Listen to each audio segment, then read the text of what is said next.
Bienvenue sur Vibramonde et ce numéro de Tranche de Savoir qui reçoit aujourd'hui un Sénégalais qui parcourt le monde, un enfant de Niodior qui est une île située dans le Sine Saloum. Il est écrivain, économiste, professeur d'université, éditeur et musicien. C'est un homme tissé de rencontres multiples et variées, rencontres dans la littérature, rencontres dans les arts, rencontres dans la vraie vie. Et d'ailleurs, en termes de rencontres, il est initiateur de cette grande rencontre nommée les Ateliers de la Pensée. Il s'agit de Felwine Sarr, qui est l'auteur de plusieurs ouvrages, dont Daïdj, Méditations africaines, Afrotopia, Habiter le monde. Bonjour, Monsieur Sarr. Bonjour Mariam, comment ça va? Ça va et merci de recevoir Vibramonde à Dakar, chez vous. Un des volets de Vibramonde, c'est Tranche de Savoir et c'est là que vous allez intervenir pour nous donner une tranche de votre histoire, histoire personnelle, histoire aussi de création, à travers ce thème de l'homme de la rencontre à l'œuvre de la rencontre. En fait, je pense que nous tous, on est des êtres reliés, c'est-à-dire que l'humanité, elle est faite des simples, qu'on est humanisé par la rencontre avec les autres. Lorsqu'on est enfant, on est prématuré. On a besoin de soins pour grandir, biologiquement et physiquement. Et tout ce qui fait de nous des humains, le langage, la langue, le capital symbolique, la culture, et le résultat de la rencontre avec les autres. Donc fondamentalement, nous sommes constitués. Donc nous sommes des êtres liés, nous sommes des êtres faits de rencontres. Moi, je suis né à Niodior, dans les îles du Saloum, de père et de mère Serer Nyominka. Donc ma langue maternelle et paternelle est le Serer. Après, les chemins de la vie ont fait que vers l'âge de 2 ans, mes parents m'ont emmené en France. Mon père faisait une école d'officier à Strasbourg et à Versailles.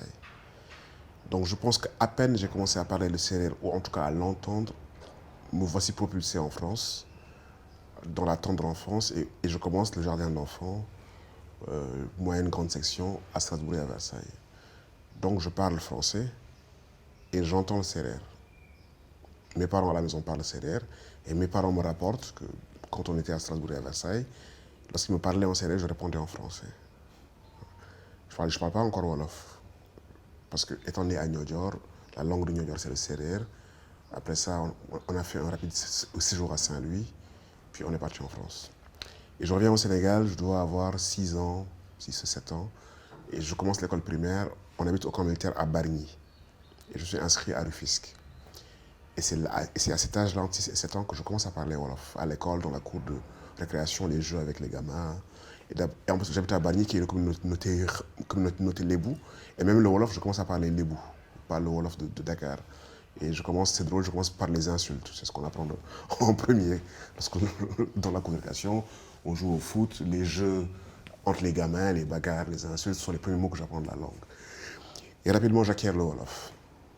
Et étant revenu au Sénégal, mon père et ma mère tiennent à ce que l'on soit ancré dans la tradition sérère. Donc tous les étés, on est à Niodior, on va cultiver le champ, on va à la pêche. Et mes parents tiennent à ce qu'on soit comme des enfants du village. Donc du coup, le Sérère revient vite. De toute manière, le Sérère, je l'avais dans l'oreille. C'est la langue que mes parents parlaient. Mais je pense que lorsqu'on est enfant, on a envie de faire communauté. Donc je suis enfant en France, donc je parle français parce que voilà. Et quand je rentre au Sénégal, je me mets à parler Sérère, Wolof et français. Je rappelle cet itinéraire, c'est pour moi important de le dire, parce que souvent on me convoque sur le français en me disant oui, c'est une langue étrangère, langue de la colonisation. Est-ce que vraiment vous rêvez en français? Quand vous écrivez en français, est-ce que vraiment vous vous exprimez avec cette idée que mon être profond ne serait révélé que si je parlais Wolof, etc. etc. Et j'ai envie de leur dire, l'histoire des langues, c'est une histoire individuelle qui s'inscrit dans la tradition individuelle des gens, quoi. Et que, bizarrement, j'ai parlé français avant de parler Wolof. Et d'ailleurs, j'ai même parlé français avant de parler Serer. Et donc, cette sorte d'authenticité assignée qui ne prend pas en compte l'histoire individuelle et le rapport à la langue me semble un peu surfaite, tu vois. Ces 3 langues sont mes langues. Je ne vais pas revenir sur l'histoire, pourquoi elle a changé. Et en plus, ce que je trouve intéressant, c'est que c'est des langues qui ont été transmises tranquillement, tu vois, pas dans la violence, machin. Donc du coup, je m'y sens chez moi en termes d'espace linguistique. Autant le Wolof, le Sérère que le français. Je ne me sens pas étranger dans cette langue parce que mon histoire a fait que c'est la première langue que j'ai parlé réellement. Peut-être que j'ai parlé un peu Sérère vers 2 ans. Les enfants, je pense qu'ils commencent à parler vers 1 an et demi. C'est à ce moment-là que j'ai été transplanté. Et j'ai dû récupérer la langue après. Donc c'est une itinéraire qui est un peu complexe. Donc du coup, les langues, bien évidemment, sont des univers, tu vois. Je chante en Wolof, en Sérère, en français, en anglais. Et je vois très bien, lorsque j'écris de la poésie ou une chanson en Wolof, en Sérère, ce que m'offre comme espace sonore, de sonorité, de métaphore, de capacité linguistique, ces langues-là qui sont extrêmement riches, tu vois. Elles sont tissées même rien que de manière sonore. Lorsque je commence à composer un morceau à la guitare, avant de décrire le texte, c'est la sonorité qui m'intéresse. Et je vais chanter un couplet en sérère parce que ça sonne bien d'abord en sérère. Parce que la langue sérère, parce que les mots m'offrent une belle sonorité musicale. Et à partir de là, je vais écrire le texte. Donc la langue, pour le musicien, c'est d'abord un espace du son. Toutes les langues sont le produit de l'histoire individuelle et de la grande histoire globale. Mais à un moment donné, quand on les a, comme Césaire le dit, c'est des armes miraculeuses. Et plus on a d'armes, mieux on est. Donc voilà. Et donc, je les assume à égalité. Bien que je ne sois pas dupe de l'histoire violente de la langue française, comment elle est arrivée, mais je suis arrivé à un moment donné où moi, elle m'a été transmise tranquillement et je pense que je peux me l'approprier sans m'y sentir étranger. Et je pose la question de savoir combien de temps il faut parler une langue pour qu'elle devienne la vôtre. Je pense qu'on l'a assez parlé pour qu'elle devienne la nôtre.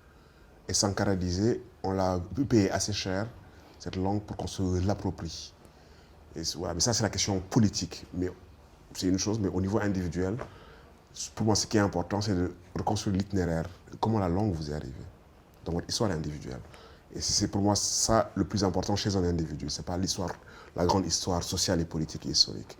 Comment le français est arrivé dans ma vie? Il est arrivé par ce biais qui est le cheminement de mes parents, etc. etc. Voilà, voilà, la transplantation, le voyage, voilà, ce genre de choses-là. Je sais que dans la langue Wolof, il y a beaucoup de sagesse, il y a beaucoup de proverbes qui sont des sortes de sentences qui résument une philosophie de la vie.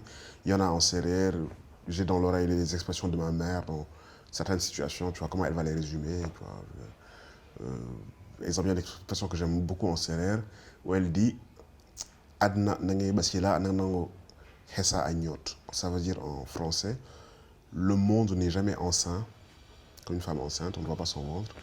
Il se réveille un matin et il accouche. Donc, ça veut dire que les situations, elles sont inédites. On ne les voit pas venir. Une femme enceinte, on voit bien qu'au bout de 9 mois, elle va accoucher. Et le monde, des fois, vous met en face de situations qui apparaissent, qui naissent devant vous, dont vous n'avez pas vu la gestation. Et comme ça, je trouve que c'est un beau proverbe pour signifier l'inattendu, l'événement, ce à quoi on ne s'est pas préparé, et qui, de manière inopinée, surgit devant vous comme une réalité à laquelle vous devez faire face. Donc, apprendre que le monde peut vous mettre une situation en face dont vous n'avez pas vu les origines, dont vous n'avez pas vu la gestation, et donc par voie de conséquence, à laquelle vous n'étiez pas a priori préparé, et pourtant, vous devez faire avec, tu vois. Donc il y a énormément de choses de ce genre où rien qu'en écoutant la langue des parents et des anciens, elle est tissée de sagesse, étant le fruit d'une observation du réel, étant le fruit d'une longue expérience transmise à travers la langue orale, et qui sont des formes de cours de philosophie et de sagesse au quotidien. C'est-à-dire que dans la langue qu'ils parlent, c'est une langue très très riche de proverbes, de métaphores et de sagesse. Et quand vous l'écoutez, elle est pleine de sagesse. Autant le Wolof que le Sérère, quoi. Il y a énormément de sagesse quand vous écoutez profondément la manière dont les anciens parlent et dans la manière dont ils résument des situations de vie et ils vous en servent la quintessence. Ma mère dit aussi que le ventre d'une femme est un filet de pêche. Quand on le jette dans la mer, elle ramène beaucoup de poissons différents. On ne sait pas quel poisson ça va ramener. Donc vous pouvez avoir dans une famille des gens qui ont des personnalités différentes. Et le ventre d'une maman, c'est un filet de pêche qui, quand il va à la mer, ramène tout type de poissons. Tu vois. Et puis, et d'autres, j'en passe. Donc, en tant qu'écrivain, le Wolof, le Sérère, le français me posent les mêmes difficultés. C'est-à-dire qu'il n'y a pas de langue maternelle, dans le sens où la langue que l'écrivain investit n'est pas sa langue. C'est la langue que le groupe a créée. Il arrive, il trouve des mots, des structures linguistiques, des structures grammaticales, des sens qui sont déjà assignés. Il trouve un monde qui est déjà là. Et dans cette langue qui est la langue du groupe, il doit créer sa propre langue singulière. Donc il a les mêmes difficultés. Les mots sont déjà habités. Comment je les déshabite? D'ailleurs, j'ai besoin de leur habitation, dans le sens pour communiquer. Mais si je veux enrichir l'expérience du groupe par ma propre expérience singulière, j'ai besoin de rajouter une couche de sens aux mots qui existent déjà. Donc ça, c'est une difficulté. Il y a des langues qui vous imposent des genres, masculin, féminin. Le neutre n'existe pas. Si j'ai envie de parler du neutre, je n'ai pas de mot pour. Il y a des langues qui vous imposent une structure de consécution où le sujet, le prédicat, c'est je, et les choses qui arrivent après le verbe sont des conséquences du je. Donc, ils vous mettent dans une position de dominance. Et donc, la langue, elle vous, Roland Barthes le dit bien, plus qu'elle vous autorise à dire, parce qu'on pense qu'elle nous autorise, bien sûr, elle nous permet de nommer le réel, mais elle nous oblige à dire. Donc, elle est fasciste. C'est un ordonnancement, c'est un ordo. Et quand vous êtes, et c'est pour ça que la poésie, elle est importante, la poésie, elle détourne le langage. Tu vois, elle révèle des facultés insoupçonnées qui sont dans le langage pour dire du neuf. Vous pouvez avoir un état de conscience, mais les mots dont vous disposez vous semblent insuffisants pour traduire la richesse et la complexité de votre état de conscience. Donc vous luttez contre la langue. Et là, du coup, aucune langue n'est c'est en même temps, elle est très paradoxale, une langue. Elle a un visage de Janus à 2 pièces. Elle vous accueille, elle vous autorise à communiquer. Mais si vous êtes un poète et un écrivain, c'est un territoire hostile. Vous devez batailler avec pour sortir de la langue du groupe et mettre votre langue singulière. Donc là aussi, c'était juste pour ajouter une couche à la réflexion sur les langues. Quand c'est un outil de communication habituel et usuel, la langue de la prose, vous communiquez. Quand vous voulez en faire un outil d'expression singulière, une langue poétique, vous luttez contre elle. Et toutes les langues offrent la même difficulté. Et les langues vous deviennent étrangères. La langue de votre mère devient une langue étrangère pour vous. Et tout votre travail est maintenant d'en faire votre langue. Donc chaque écrivain doit créer sa propre langue, dans le français, dans l'anglais, dans le wolof, dans le sérère. Et ce travail-là, même si c'est une langue qui est celle de votre enfance et de votre imaginaire premier, ça reste quand même un territoire hostile et vous devez quand même faire un travail à l'intérieur de cette langue pour produire votre langue à vous. Voilà. On ne le veuille pas, on a une sensibilité qui est forgée par la multiplicité. C'est-à-dire que c'est un espace qui est un espace de non-séparation et de non-frontières. Vous pouvez être un jeune adolescent à Tambacounda et lire un écrivain japonais qui s'appelle Mishima, quoi. Et le Japon vous est familier, et le Japon entre dans votre vie, alors que géographiquement, vous êtes à des milliers de lieues de ce lieu, quoi. Et du coup, vous sortez d'une langue, d'un monde, d'un univers. Et vous faites un apprentissage de la multiplicité, et quelque chose résonne en vous de très profond, avec des auteurs ou des musiques qui sont très lointaines. Et du coup, les distances, elles sont abolies. Et vous comprenez qu'en fait, la détermination géographique, elle n'est pas fondamentale.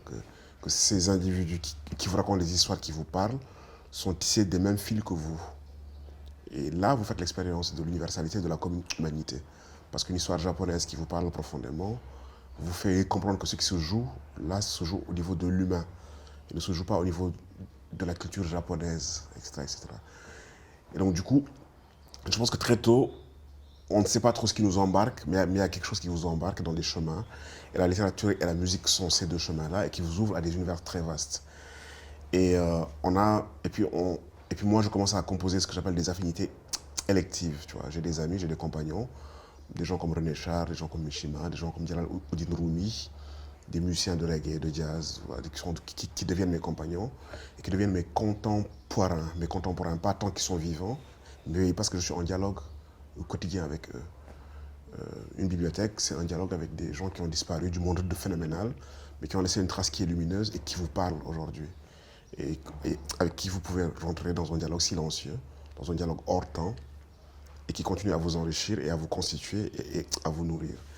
Et c'est ça pour moi les espaces de rencontre qui ont été absolument fondamentaux. La littérature, la musique, ensuite viendront plus tard les arts martiaux, aussi vers 12-13 ans.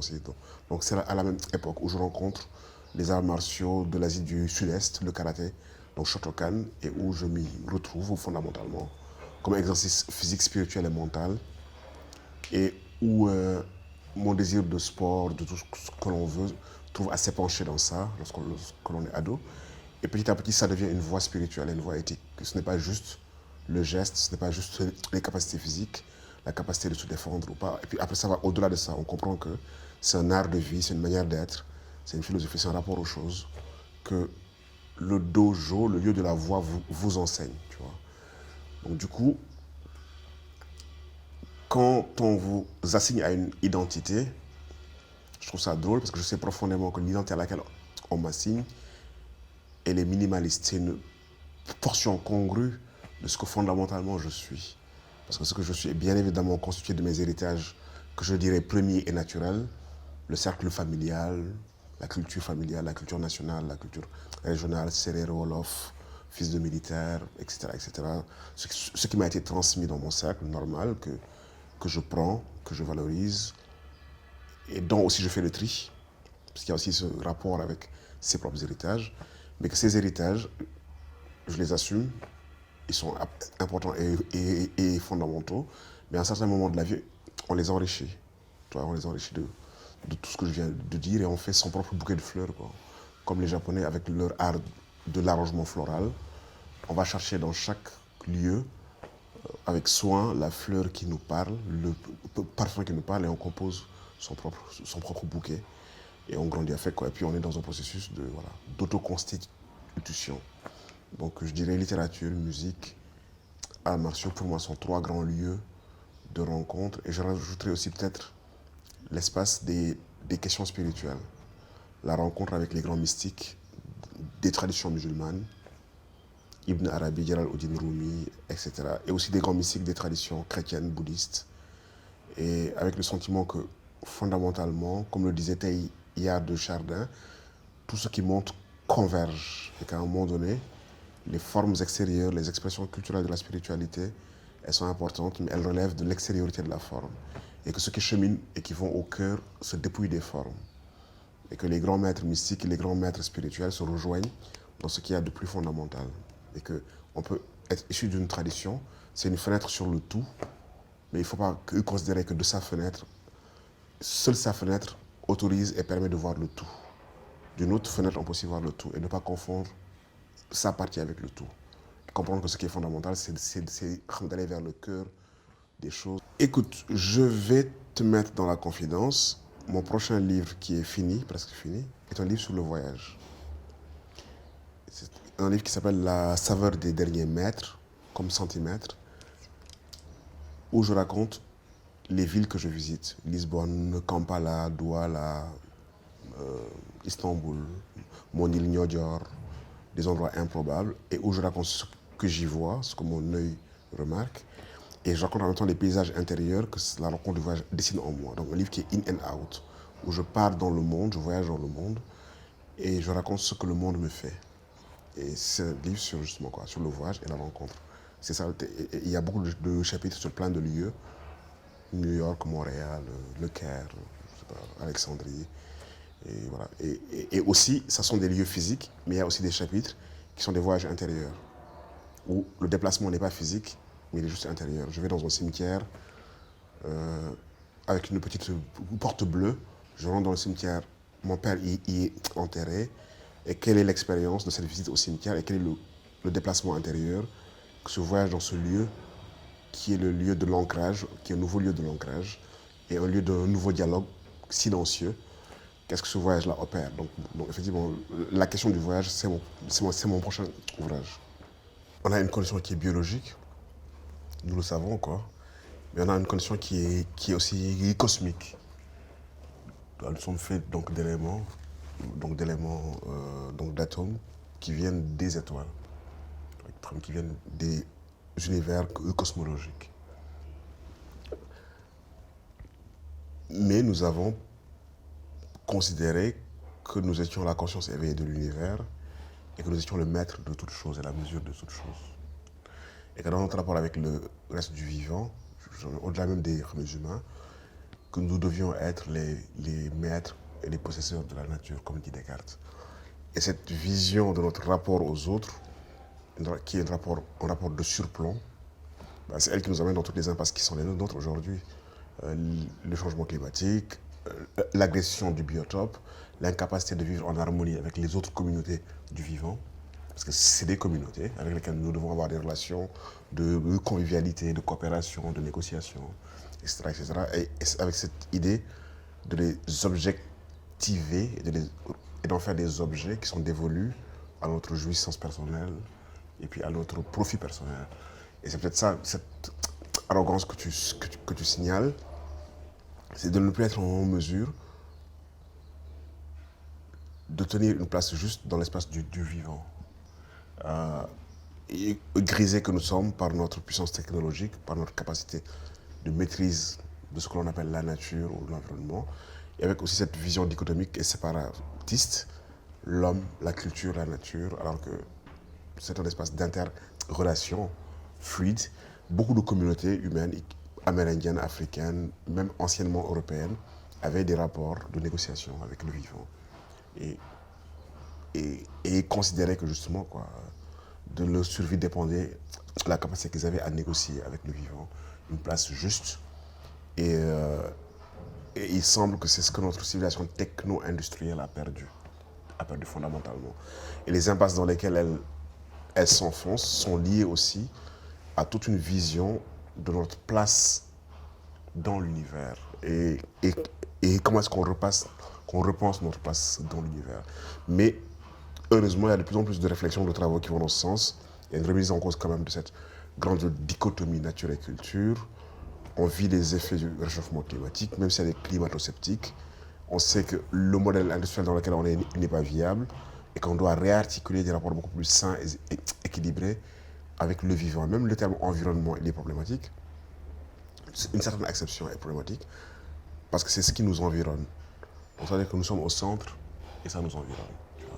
On n'est pas encore dans une relation où nous sommes dans le vivant. Et peut-être une des dimensions de l'écologie est de considérer que c'est le vivant nous-mêmes qui doit préserver le vivant, que nous sommes dans le vivant, qu'il n'y a pas que cette grande dichotomie là, que nous avons opérée d'un point de vue ontologique, mais d'un point de vue philosophique et d'un point de vue instrumental, et que nous devons revenir là-dessus, nous considérer comme des éléments du vivant, qui devons prendre soin du vivant. Et justement, en parlant de relations, vous n'avez pas une vision naïve ou idéalisée, puisque vous soulignez le côté diurne et le côté nocturne de la relation. Vous dites, vous écrivez, elle peut être vampirique, énergivore et chronophage, mais aussi nourricière, vivifiante et féconde. La relation du maître à l'esclave, la relation de femme-servitude est une relation. Les relations de domination existent, je dirais, depuis la nuit des temps. Les humains se dominent entre eux. Je vais prendre ta force de travail, je vais l'utiliser, je vais l'exploiter, etc. Les relations entre nations, elles sont souvent de conflits. Et la relation n'est pas forcément vivifiante. C'est pour ça qu'il est important de la penser et de faire un travail sur la relation et d'améliorer la qualité de la relation. Et le point de vue que je défends dans ce livre, c'est qu'une civilisation, elle est avancée, pas quand elle a une avance technologique, pas quand elle a plus de points et de routes, c'est quand elle produit par ses mécanismes des relations de qualité. Et que la qualité relationnelle, on a beaucoup avancé sur le plan technologique, sur ces plans, sur le plan de la maîtrise de la technique, on a très peu avancé sur le plan relationnel, sur le plan des qualités relationnelles.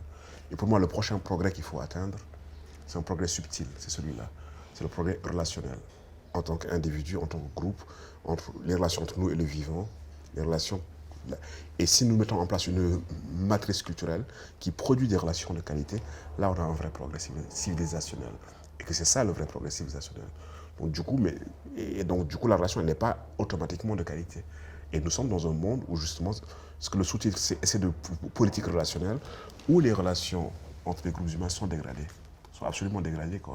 Les nations considèrent qu'elles sont en guerre, qu'en politique, il n'y a pas d'amis, il n'y a que des intérêts, que c'est la conquête et la préservation de ces intérêts exclusifs au détriment de ceux des autres. C'est quand même ça, l'imaginaire qui nous guide. Quand vous faites un cours de relations internationales ou de stratégie, écoutez les discours des hommes politiques. Ils sont censés défendre les intérêts de leur nation au détriment des autres. Il a pas cette idée de dire, on peut avoir un espace qui est fécond pour tous les deux. Je dirais, la politique est une guerre, quoi. Est une continuation de la guerre. L'économie est une guerre. Les guerres commerciales, etc., etc. La Chine, les États-Unis. Je dirais, et l'espace relationnel est un espace de conflit pour soi que je m'y mette et pour soi que je m'accapare, que je prenne, etc., etc. Il y a toute une philosophie sous-jacente de la conquête, de la prédation, de la guerre qui est là, qui est traduite en termes géopolitiques, qui est traduite en termes de relations économiques, qui est traduite en termes de relations entre les nations. La frontière, le territoire, j'ai des ressources, j'ai des richesses, j'ai des possibilités, je protège, voilà, pour ce groupe et j'empêche les autres d'y accéder, etc., etc. Et toutes ces questions, quand on les lit, c'est des questions relationnelles. Et pour moi, l'espace de travail, c'est l'espace relationnel, en fait, à plusieurs niveaux, micro, méso, nano, macro. Mais comment on fait en sorte pour que dans un monde interrelié, que l'on produise des relations de qualité entre les différents acteurs, ce qui n'est pas une évidence, ce qui n'est pas une donnée a priori. Et voilà. Donc, ce que vous venez de développer et qui est en relation avec cet essai, Habiter le monde et ses politiques relationnelles que je trouve formidables, j'ai l'impression que la question que vous posez, c'est la question de la barbarie, finalement. Une barbarie qui peut s'appliquer à des sociétés dites avancées ou développées, technologiquement parlant. Qu'est-ce que l'homme civilisé ? Je pense que c'est aussi cela c'est de cela dont vous parlez. Et justement, dans cet essai, à un moment donné, vous écrivez « Le rituel des salutations fut une avancée majeure de la sociabilité humaine. Le bonjour désamorce la tension première et le conflit en latence dans toute rencontre. » Et c'est exactement ça, parce que cette remarque englobe la question du temps, la question du regard, toute une conception de l'homme civilisé. Je suis entièrement d'accord avec ce que vous dites. Déjà, la question de la barbarie et de la civilisation, il faut se rappeler que Cheikh Anta Diop la pose dans un ouvrage qui s'appelle Civilisation ou barbarie, où effectivement, quoi, et même Senghor l'évoque dans ce qu'il appelle la barbarie des civilisés. Tu vois. Et cette idée et ce rapport au monde qui a été un rapport de conquête, de brutalité qui a été justifié au nom d'une prétendue mission civilisatrice. Et on y est encore. Les termes ont changé. Ça s'appelle aujourd'hui humanitaire. Ça s'appelle on va démocratiser des espaces qui ne le sont pas assez. Et au nom des fins que l'on se donne, tous les moyens sont autorisés. Donc oui, effectivement, il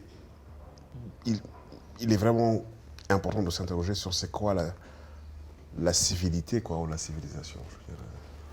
Je veux dire, il y a l'idée de la civitas, quoi. Et c'est quoi fondamentalement, au-delà de son acception romaine, etc. Et le bonjour me semble intéressant à analyser parce qu'en fait, la rencontre, elle est potentiellement porteuse d'hostilité. Toute rencontre, quoi, je dirais, elle est potentiellement porteuse d'hostilité. Et le bonjour désamorce la charge hostile potentielle de la rencontre. Parce que même si la rencontre, elle est sans médiation langage et verbale, s'il n'y a pas de médiation verbale ou langagière ou de civilité, elle peut être un espace de non-reconnaissance. Vous rencontrez quelqu'un dans un espace, vous êtes confiné, la personne ne vous dit pas bonjour, la personne ne vous reconnaît pas en fait. Elle ne vous parle pas, elle ne vous reconnaît pas en tant qu'individu. Ou elle ne rentre pas en relation. Ou elle entre en relation de manière opaque, avec toutes les potentialités de la relation. Donc il y a la virtualité, il y a la modalité du conflit, il y a la modalité de l'entente et de la concorde, qui sont là à égalité. Et le bonjour, cette ouverture vers autrui, cette intention bonne projetée vers autrui, indique dans les potentialités de la rencontre laquelle on met en avant. Et c'est ça que je trouve intéressant, c'est que potentiellement, on peut rencontrer quelqu'un, puis tout de suite entrer en conflit, quoi, pour rien. Mais on peut décider que voici les auspices sous lesquels je mets la rencontre. Je les mets sous les auspices de la rencontre. qualitative et de la coopération. Et cet être humain, c'est être aussi reconnu par les autres êtres humains. C'est être reconnu. J'utilise la reconnaissance, quoi. Et être reconnu, c'est être aussi inséré dans un tissu de soins. Si vous êtes reconnu en tant qu'être humain, ben, vous êtes l'objet, vous devez être l'objet de soins de qualité. Quand on ne reconnaît pas les migrants, qu'on les appelle migrants, qui n'ont plus de nom, qu'on ne leur donne pas de statut, quand on en fait une masse informe, on ne les reconnaît pas et on les exclut de l'espace du soin. Ils ont droit à de l'éducation, à de la dignité humaine, à de la santé, etc., à être vêtus, à être préservés des intempéries. Mais le fait de ne pas les nommer, de ne pas les reconnaître, de ne pas reconnaître leur humanité, de les mettre dans une catégorie opaque qui les anonymise, qui les désindividualise, c'est une manière de ne pas les reconnaître. Et donc oui, les sociétés humaines ont produit des outils de sociabilité, de création du lien, de reconnaissance des individus qui sont des outils de civilité et qui sont des outils de qualité relationnelle. Et ici, dans nos sociétés, on met beaucoup de temps à saluer les gens et certains estiment que c'est une perte de temps. Puisque dans la vision néolibérale, le temps c'est de l'argent, le temps doit être productif. Alors que c'est des sociétés qui investissent dans la qualité du lien. C'est-à-dire qu'on va vous demander comment vous allez, comment vont vos enfants, on va réduire la symétrie d'information. Est-ce que vous avez bien dormi? Est-ce que vous avez passé une bonne nuit? Est-ce que vous êtes en bonne santé? Et c'est du temps qui est du temps utile pour la qualité du lien social. C'est absolument fondamental, quoi. Et les gens vont proférer des bonnes paroles à votre égard qui, même d'un point de vue biologique, font du bien au foie et au pancréas. Les bonnes paroles. Et ce n'est pas de l'hypocrisie sociale, ce n'est pas juste... non, ça a une vraie fonction de reconnaissance d'autrui, de prise de soin et de solidification du lien. Et puis il y a des sociétés dans lesquelles on dit non mais je vous ai déjà vu ce matin, on s'est déjà dit bonjour, ça suffit. Et puis et parfois on ne s'est même pas dit bonjour. Voilà, donc ce genre d'innovation sociétale ou de production du social soit absolument fondamental pour créer du lien et pour renforcer la qualité des liens. Et les sociétés les plus solides en termes de liens, c'est elles qui font le mieux face à toutes les tensions qui travaillent les sociétés, quoi. Je veux dire, nos sociétés, elles sont travaillées par énormément de tensions. Je trouve extraordinaire qu'elles tiennent. Elles sont travaillées par des tensions économiques, des tensions sécuritaires. Mais elles tiennent parce qu'elles ont réussi à produire des liens forts. Et d'ailleurs, en termes de liens, vous rappelez que l'homme doit apprendre à rencontrer l'homme, apprendre à rencontrer la nature. Et il me semble que dans certaines cultures africaines, ce n'est pas du tout incongru de saluer la nature ou de demander pardon à un arbre avant de couper sa racine ou avant de prendre une feuille. Tout à fait, parce que la nature n'est pas la nature. La nature est une communauté d'existants. Et cette communauté-là, elle a les mêmes caractéristiques que la communauté des humains. En fait, cette vision d'avoir attribué des caractéristiques spécifiques aux humains et de les avoir enlevées aux autres, les récentes découvertes scientifiques, surtout au niveau des arbres, nous apprennent que les arbres, non seulement ils pensent, ils sentent, ils communiquent. Alors qu'on croyait que c'était des êtres inertes. Un arbre qui voit un ouragan et une agression change ses fleurs, change ses feuilles, change la disposition et par un réseau de racines prévient les autres arbres. Pour que les autres arbres se préparent.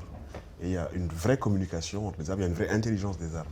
Et ça c'est des choses qu'on découvre, mais que les sociétés savent depuis longtemps.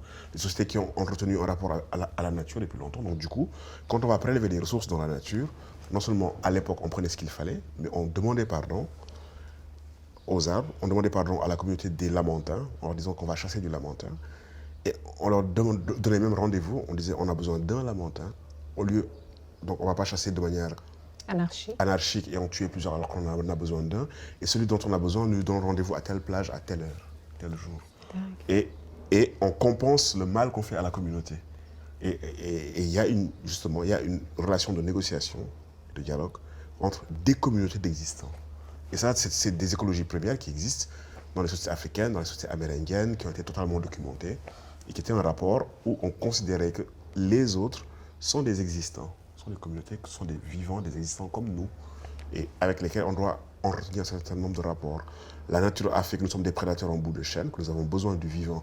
Le vivant, c'est quoi? Le vivant, c'est ce qui a besoin du vivant pour assurer son équilibre, son métabolisme intérieur, son équilibre, son homéostasie, maintenir en vie, donc le produire, le métaboliser pour rester en vie. Voilà. Mais cette nécessité-là, on peut l'articuler de manière intelligente, coopérative, raisonnable, sage, etc. Vous avez travaillé sur la restitution des œuvres d'art. C'est également une histoire de rencontre. Ah oui, oui, à plusieurs niveaux, parce que Bénédicte Savoie, avec qui j'ai travaillé, je ne la connaissais pas avant. C'est la mission qui nous a réunis et il y a eu un degré exceptionnel de complémentarité et on a formé une équipe vraiment soudée au-delà de ce qu'on aurait pu s'attendre. Parce que rien ne... Ce n'était pas acquis, quoi. On aurait pu ne pas s'entendre, on aurait pu être sur une vision du monde totalement opposée, irréconciliable. On aurait pu ne pas être en mesure de travailler de manière productive. Et ça a été vraiment une très très grande rencontre. Ça a été une très grande rencontre. Pour moi, la question de la relation entre la France et l'Afrique, la question du symbolique était importante, mais la question de l'objet et de l'œuvre d'art n'était pas une question que j'avais travaillée. Et ça aussi, ça a été une rencontre. Donc j'ai dû, dans un temps court, travailler sérieusement cette question, en comprendre les principaux enjeux. Mais bon, heureusement, je suis un chercheur et un universitaire, donc on sait explorer une nouvelle question. Mais ça a été une question que j'ai dû rencontrer et j'ai dû aussi rencontrer les différentes dimensions. Il y a une dimension artistique, histoire de l'art, mais aussi il y a une dimension historique, il y a une dimension politique, il y a une dimension culturelle, je dirais même il y a une dimension philosophique, anthropologique et ontologique. Et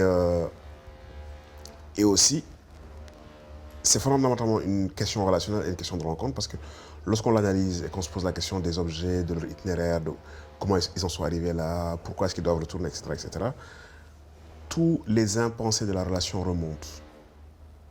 Tout l'impensé néocolonial qui n'a pas été soigné, curé, qui n'a pas été travaillé, remonte. Parmi les opposants de la restitution, je dirais, vous entendez des choses extraordinaires sur nos sociétés, sur nos cultures, sur notre incapacité supposée, et vous voyez bien que ceci relève d'un regard déficient qu'on a porté sur autrui durant de longues années, qu'on a tenu pour naturel, et dont la civilité de tous les jours, ça n'apparaît pas, mais dès qu'une question sensible est posée, tout ça remonte. Tu vois. Et ça aussi, c'est une question de rencontre qui n'a pas été réussie, ou de mauvaises rencontres dont les effets n'ont pas été soignés.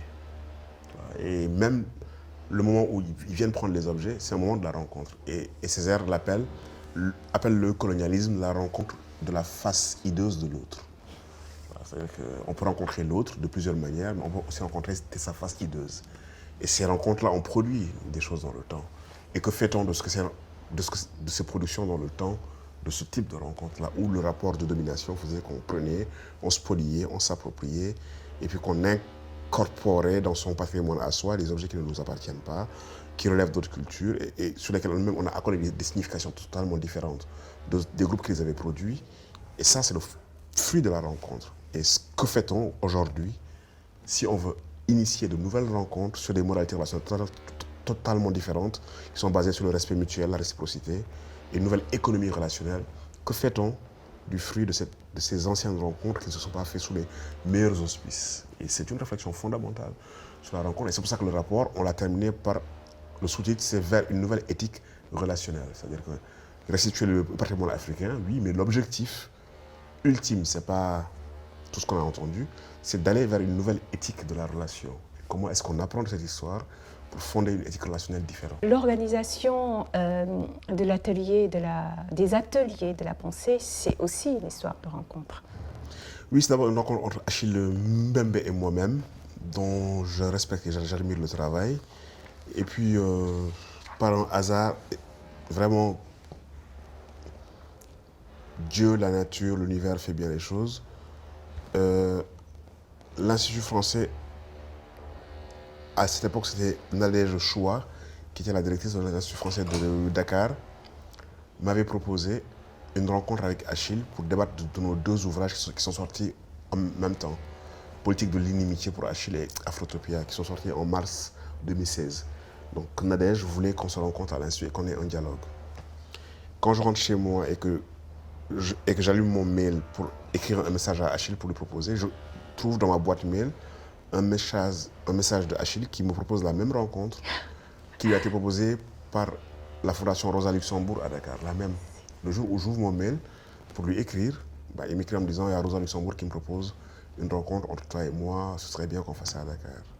Et je lui réponds, tiens, j'étais en train de t'écrire pour te proposer la même chose, mais par l'Institut français. Et donc on échange, on se dit, bon tiens, puisque ces deux institutions-là voulaient nous faire rencontrer, on va essayer de leur proposer d'élargir la rencontre à 4, 5, 6 autres écrivains. C'est ça la première idée. Et chemin faisant, on a dit non, finalement, on a le sentiment qu'il y a quelque chose d'intéressant qui se passe dans l'univers artistique, des imaginaires, de la production littéraire et même de la production scientifique dans le continent et dans les diasporas. Il y a un tournant qu'on sent et il y a probablement quelque chose là qui se joue de neuf. Peut-être qu'on devrait penser à quelque chose de large qui fait se rencontrer tous ces gens-là qui repensent le continent et le monde de manière différente et dont on avait saisi les traces et les prémices dans des ouvrages, dans des productions artistiques, dans de la curation, dans de la musique, dans de l'art contemporain et dans de la pensée. Et on a creusé l'idée et de là est née l'idée de créer des ateliers de la pensée où on réunirait tous ces gens-là. Donc élargir la rencontre à un espace d'individus beaucoup plus vaste, transdisciplinaire, avec l'objet repenser notre place dans le monde et dans le même geste repenser le monde à partir de nos lieux à nous. Et c'est devenu une très grande rencontre. Voilà. Quand j'ai créé Vibramonde, j'avais fait un teaser avec le logo de Vibramonde qui représente deux personnes qui se rencontrent, qui tendent la main. Et j'avais mis cette phrase, une utopie en marche. Une utopie en marche. Et c'était bien avant ce fameux mouvement politique auquel on pense. Voilà, je l'ai fait bien avant. Mais certaines personnes avaient du mal avec le mot utopie et ils réduisaient cette notion d'utopie à ce qu'il y a de plus infécond, à ce qu'il y a de plus stérile et irréalisable. Et j'aimerais savoir ce que vous en pensez quand on parle d'utopie.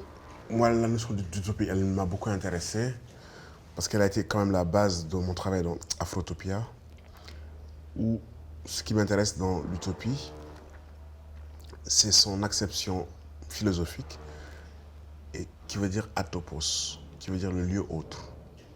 Ce n'est pas une douce rêverie, ce n'est pas un rêve qui ne se réalisera pas, un peu, tu vois, un peu déconnecté, et un peu comme ça dans les nuages. C'est le lieu qui n'est pas là. Mais ce lieu autre, on peut le faire advenir. Et c'est ça que dit l'utopie. L'utopie dit que l'atopos, il n'est pas là aujourd'hui, mais c'est un lieu qu'on peut inscrire dans la dynamique de l'histoire et qu'on peut ramener dans la réalité quotidienne. Et que fondamentalement, les lieux qui adviennent dans la réalité quotidienne, ce qui apparaît, ont d'abord été des lieux autres que nous avons fécondés, que nous avons imaginés, que nous avons pensés. Et ensuite, nous avons agi pour les faire advenir. Donc rien de fondamental ne se fait sans utopie. En fait, c'est ça l'idée, c'est que tout ce qu'on a comme la démocratie, les organisations sociales, toutes les réalisations des humains sont des utopies concrètes, sont des utopies réelles, sont des atopos qui sont devenus des lieux. Avec l'idée que la réalité, que le réel est vaste, que dans le réel, il y a la réalité que nous vivons aujourd'hui, mais il y a les espaces du réel qui sont en attente. Il y a le potentiel. Et ces espaces, on les féconde par de la sueur, du travail, de l'investissement, et on les fait advenir dans la réalité. Cette rencontre que nous avons aujourd'hui était dans un espace du réel en attente. Il a fallu du travail, de la volonté pour en faire une réalité. Donc c'était un atopos, c'était un lieu autre. Et quand on n'est pas satisfait de son présent, quand une société a des contradictions qu'elle n'arrive pas à résoudre, elle les résout d'abord dans l'espace de l'imaginaire. Elle pense comment elle va les résoudre. Elle crée des lieux où elle les résout. Et ensuite, elle agit, c'est ce que Miguel Abensour appelle la conversion utopique. Elle change son comportement présent, elle agit pour faire advenir dans la réalité ce lieu qui n'est pas encore là. Donc l'utopie est extrêmement fondamentale. Une société sans utopie, elle va nulle part, elle va dans le mur. Donc, il faut de l'utopie. Et l'utopie, elle est féconde. Ce n'est pas un doux rêve. L'utopie est féconde, quoi. Il faut une utopie. Et on voit le contraire de l'utopie. C'est la dystopie, c'est le chaos, c'est aucun projet, c'est le mur. Voilà. Et je pense qu'il faut réhabiliter la notion dans son acception philosophique et surtout en rappelant que c'est une notion qui est productive et féconde, qu'elle crée du réel. Elle n'est pas juste une fuite devant le réel, elle crée du réel, elle crée de la réalité. Vous, l'économiste qui connaissait les affaires du monde, vous qui avez un regard tellement lucide sur l'homme et ses zones de ténèbres, ses zones de clarté, vous qu'on pourrait qualifier de tout, sauf d'être un naïf ou un doux rêveur, que pensez-vous de la poésie ? Chez moi, elle est fondamentale, c'est une clé fondamentale, c'est-à-dire que on pourrait considérer que c'est un rapport au langage qui relève d'une production esthétique, des sentiments, des états d'âme, des émotions, de la beauté qu'on met en vers et avec un travail sur la langue que l'on fait sonner et que l'on fait résonner. C'est vrai. C'est vrai. Mais pour moi, ça, ce n'est qu'une dimension de surface. Pour moi,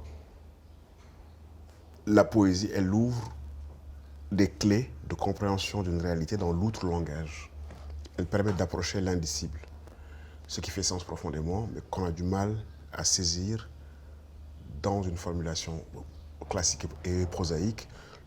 La langue poétique va créer de la disruption dans le langage habituel et va mettre en résonance des phénomènes et des réalités qui vous font saisir le tout de manière intuitive.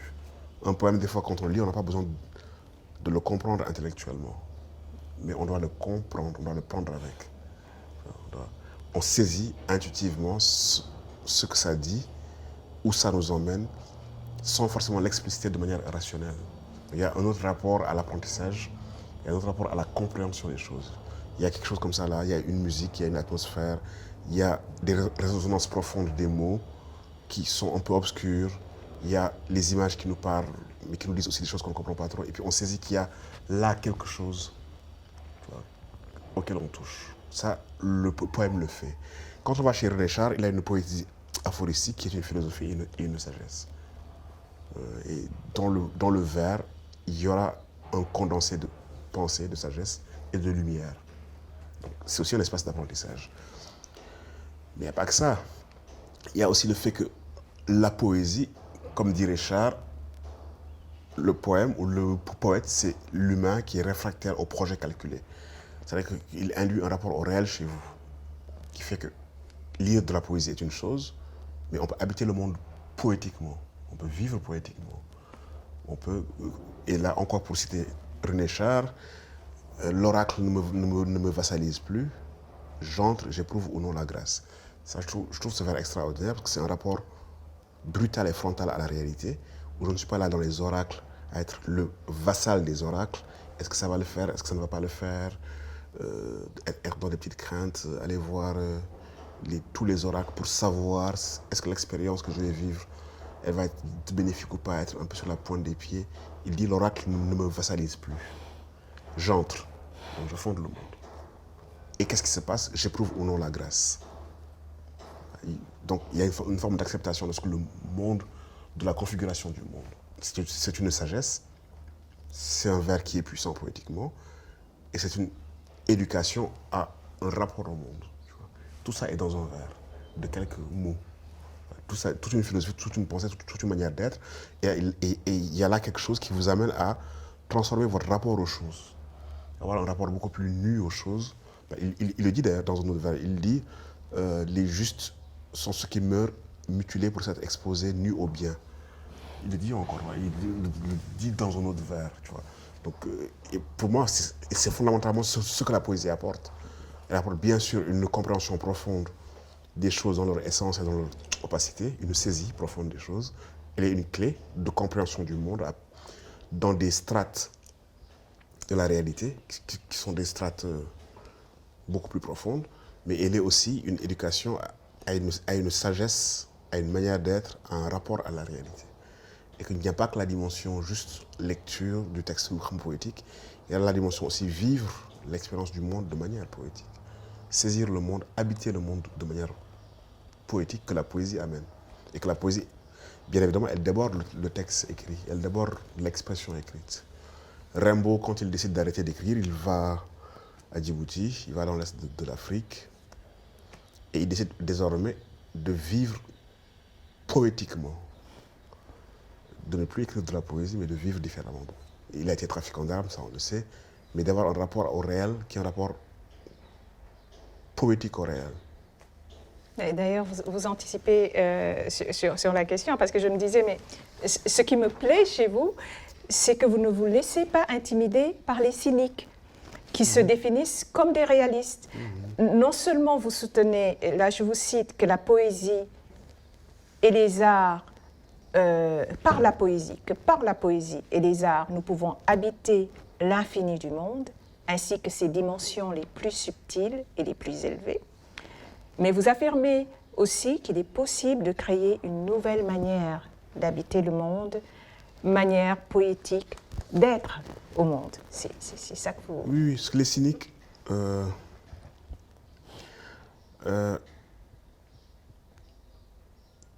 Stig Dagerman a une belle expression pour les cyniques. Il dit « Je n'ai pas non plus la fureur déguisée du cynique » ou les ruses de Sioux du cynique.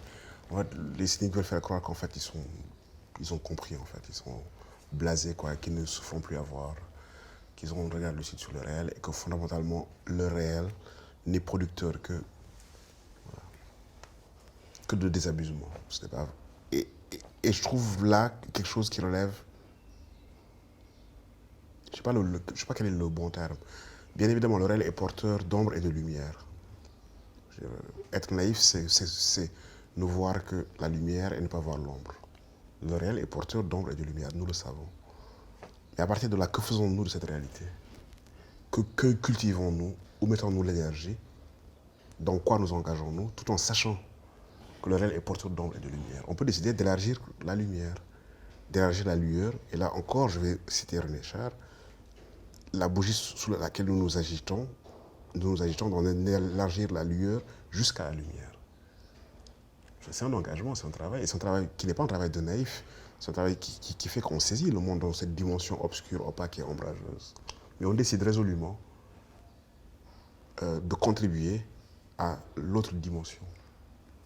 Et c'est ça que le cynique ne fait pas. Le cynique, il baisse les bras et il le fait passer sous l'idée de celui qui a fondamentalement compris et il tente de dénigrer et de délégitimer toute action a priori puisque fondamentalement elle ne mènera à rien. C'est quelqu'un qui a accepté la défaite avant le combat. Cette idée d'avoir la tête sur les épaules, ce qui est très bien, avoir la tête sur les épaules, mais avec le cynique, la tête sur les épaules ramène à ce qu'il y a de plus terre à terre. Non seulement ça ramène à ce qu'il y a de plus terre à terre, mais ça veut délégitimer tous les élans comme étant improductifs. Et oui, des élans peuvent ne pas produire ce qu'ils souhaitaient produire, et ça fait partie aussi de la réalité.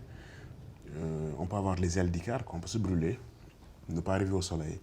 Ça fait partie aussi de l'expérience. Mais s'empêcher d'entreprendre, s'empêcher d'essayer, s'empêcher de se dire ce monde que j'ai trouvé tel qu'il est, je vais essayer de le quitter en n'ayant apporté plus que je n'ai pris, en tout cas sur un petit segment que je me suis donné, en ayant contribué à ce que les choses s'améliorent, même si elles sont fragiles. Pour moi, c'est une attitude existentielle, quoi. Une fois qu'on a fait le travail de lucidité sur le monde et qu'on l'a compris, on peut décider de ne plus accorder au monde le crédit de son indignation.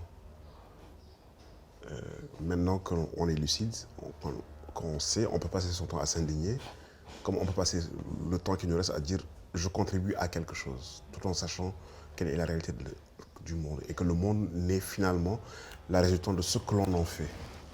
Si nous sommes nombreux à contribuer à quelque chose, ce quelque chose-là prendra de la consistance et prendra de l'espace. Voilà.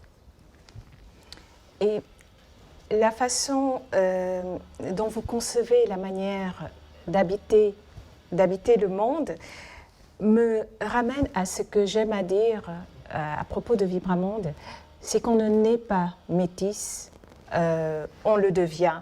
Et quelque part dans cet ouvrage, vous dites quelque chose de similaire, c'est le fait d'oser sortir de ce que vous nommez le lieu matrice et oser s'iriser de la lumière des cultures et civilisations du monde. C'est vraiment cette idée, moi, qui m'a amenée à dire qu'on ne naît pas métis, on le devient. Oui, le lieu matrice est important, c'est le lieu de la fondation.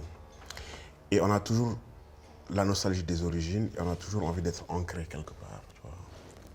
Les pieds dans la glaise, ses racines, son terroir, d'où on vient. Parce que ce lieu est important parce que c'est le lieu où on est né, c'est le lieu en principe de la plus grande reconnaissance. Je suis de ce village, voici ma famille. Ici, il n'y a pas de risque de ne pas être reconnu, fondamentalement. Tu vois. C'est chez moi, je suis pleinement humain ici.